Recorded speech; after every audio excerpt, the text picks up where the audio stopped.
never slow up, no I don't take shit. I got no love for the fakeness. If you wanna play tough and wanna hate this, I'll always show up.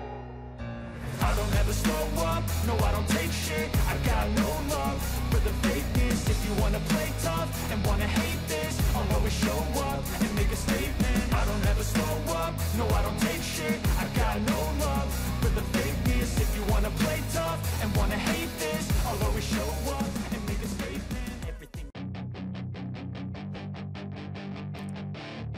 Pembalap Gresini Racing, Marc Marquez, membandingkan cara mengemudinya saat ini dengan tahun 2019, tahun tersuksesnya. Di Grand Prix Thailand, Marc Marquez tidak berhasil naik podium, meskipun ia nyaris gagal meraihnya pada hari Sabtu di sprint, finish keempat. Dan pada hari Minggu, karena terjatuh, dia gagal naik podium dan pada akhirnya dia finish di urutan ke-12. Selama akhir pekan di Thailand, juara dunia 8 kali ini memberikan wawancara kepada kolaborator kami, Manuel Pecino untuk Mundo Deportivo, di mana ia menceritakan dan membandingkan Marc 2019 dengan Marc saat ini. Perbandingan penting pertama dengan Marquez 2019 adalah kondisi fisik dan kepercayaan dirinya, inilah yang disorot oleh pembalap Cervera. Marc Marquez tahun 2019 adalah Marc yang lebih percaya diri. Sekarang saya punya kepercayaan diri, jelas ada kepercayaan diri, tapi di Thailand, misalnya, Marc Marquez 2019 unggul hampir 100 poin setelah menyelesaikan seluruh musim sebagai yang pertama, kedua, pertama. Dia adalah seorang Marc Marquez yang lebih percaya diri, lebih baik secara fisik juga, karena saya telah melalui apa yang telah saya lalui. Tapi dia adalah Marc Marquez yang kurang dewasa. Berikut perbandingan cara mengemudinya, dulu dan sekarang, saya terlihat bagus saat mengemudi. Namun membandingkan diri saya dengan tahun 19 sangatlah relatif. Karena Anda mengubah setup sepeda pengendara dan sepertinya dia mengendarai sepeda lain. Terkadang Anda tiba di suatu sirkuit dan segala sesuatunya tidak berjalan sesuai keinginan Anda. Anda mengubah 4 hal kecil dalam pengaturan dan tiba-tiba Anda merasa bahwa Anda berkendara dengan baik. Inilah sebabnya mengapa segala sesuatunya sangat relatif. Saya pikir dalam level mengemudi saya berada pada level yang sama dengan tahun 2019 karena saya tidak merasa lebih baik atau lebih buruk, tetapi dengan kekuatan yang berbeda. Sementara itu, Jack Miller menceritakan bagaimana pengalamannya pada balapan Grand Prix Thailand, minggu lalu. Miller adalah salah satu pembalap di grid yang tampil sangat baik dalam kondisi basah, jadi pada hari Minggu sepertinya ada banyak hal yang terjadi padanya. Bahkan tampak mudah baginya untuk menyalip pebalap MotoGP lainnya. Karena ia start dari posisi ke-15 di grid dan dalam 4 lap ia berhasil memulihkan 10 posisi dan menjadi top 5 dan kemudian berada di posisi ketiga. Semua pernyataannya dikirimkan kepada kami oleh kolaborator kami Manuel Pecino dari sirkuit Chang. Kata-kata pertama tentang balapan. Itu adalah balapan yang panjang, 26 lap dalam kondisi seperti ini. Saya relatif berhati-hati di awal karena tidak ingin tertinggal di garis finish dengan roda belakang yang berputar. Dari posisi ke-15 di grid, lap pertama merupakan hal yang rumit.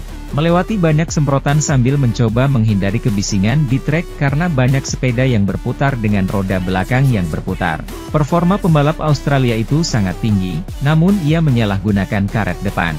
Dan ketika Marc Marquez jatuh, saya berada di posisi ketiga. Sejak pertengahan balapan, ban depan saya sudah mencapai batasnya. Dia telah membakarnya saat memulihkan kondisi dan tidak lagi memiliki kecepatan dalam fase bergulir di tikungan. Saya harus memarkir motor sebelum setiap tikungan dan mengembalikannya ke posisi tegak sesegera mungkin untuk mendapatkan kembali cengkeraman di depan. Pedro Acosta menyerang rekan mereknya di trek. Saat dia masuk ke samping saya dari dalam, kami saling bersentuhan di pintu keluar tikungan 3 dan berbelok sejajar ke tikungan 4. Saya berkata pada diri sendiri, roda depan saya mulai berputar setiap putaran di sana, duel ini bisa berjalan baik. Pembalap Gresini Racing, Marc Marquez, mendapatkan kepuasan pribadi usai terbukti bisa tampil kompetitif sekalinya pindah ke Ducati di MotoGP 2024. Marquez menyatakan performanya yang apik sepanjang musim ini bersama Desmosedici GP23 menjawab semua keraguan tentang dirinya sendiri. Marquez secara kontroversial memutuskan kontrak dengan Repsol Honda setahun lebih awal demi pindah ke Gresini yang berstatus tim satelit. Usai menjalani 4 musim yang kelam, Marquez rela tak digaji oleh Gresini dan Legawa hanya dapat motor lama Ducati. Semua ini demi membuktikan bahwa ia belum habis. Marquez menyatakan statusnya sebagai 8 kali juara dunia tak membuatnya berhenti meragukan dirinya sendiri, terutama ketika Honda terpuruk. Pada masa-masa itulah Marquez mulai penasaran apakah dirinya juga bisa tampil garang ketika mengendarai Ducati, motor yang superior selama 4 musim terakhir. Marquez sendiri sempat didekati oleh Ducati pada 2016 dan 2019, tetapi menolak karena merasa berutang budi kepada Honda. Kini, semua berubah dan ia senang akhirnya bergabung ke Ducati. Ini kepuasan pribadi. Pasalnya, meski banyak pengalaman di MotoGP, Anda akan tetap punya beberapa keraguan ketika mengambil keputusan sebesar itu, ujarnya. Selain itu, usai naik motor yang sama selama 10 tahun, saya punya beberapa keraguan. Apakah aku bisa mengendarai Ducati? Saya tadinya tak berpikir bakal bisa. Namun, lalu saya pikir saya bisa. Jika tidak, saya takkan ambil keputusan pindah. Meski begitu, ada beberapa keraguan, dan terkadang memang lebih baik punya keraguan macam ini, lanjutnya.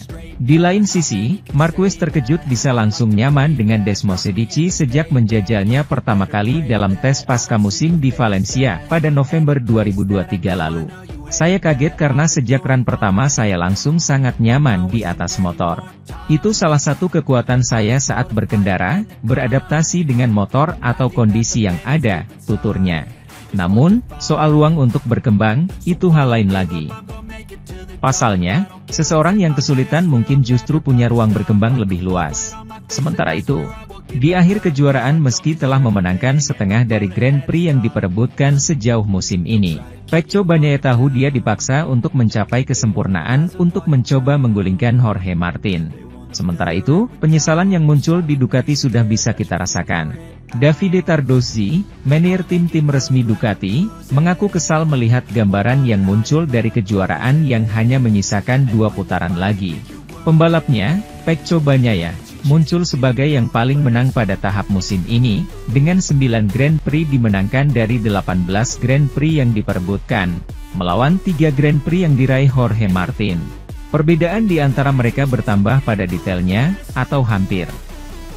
Mereka memiliki jumlah podium yang sama dan masing-masing 6 kemenangan sprint.